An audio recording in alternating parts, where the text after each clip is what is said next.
In this exercise tutorial, I'm going to be taking you through a forwards and backwards bear walk, and we're also going to be adding in this elastic looped band to further work our shoulder strength. Now, firstly, this is an exercise that's fantastic for your lower back, your core, and also your shoulder stability.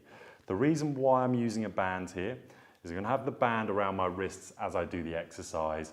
When I bring my hands to shoulder width apart, the band's going to be trying to pull my hands in, and when I'm doing the exercise and bringing my hands forward, it's going to further work my shoulders, and that way I'm going to get more shoulder stability required when I do this exercise.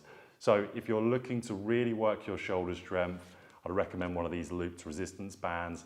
If you're more interested in core and also lower back strength, start off without using one of these resistance bands.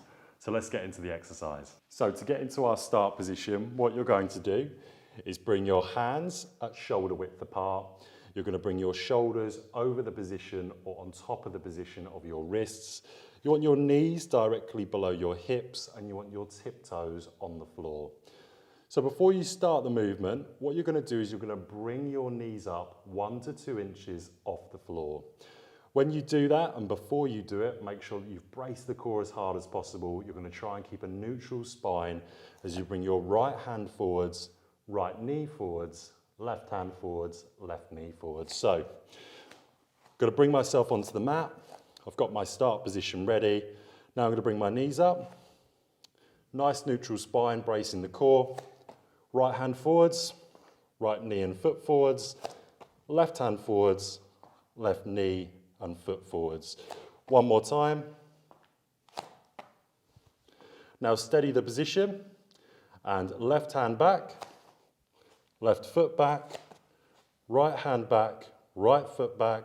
Steady the position, left hand, left foot, right hand, right foot. Steady the position, make sure you're neutral.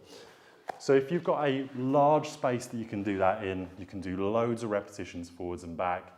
If you're using a mat like me, I'd recommend 4 forwards and 4 back. Repeat that for your desired amount of sets and repetitions. That's how to do the bear walking forwards and back.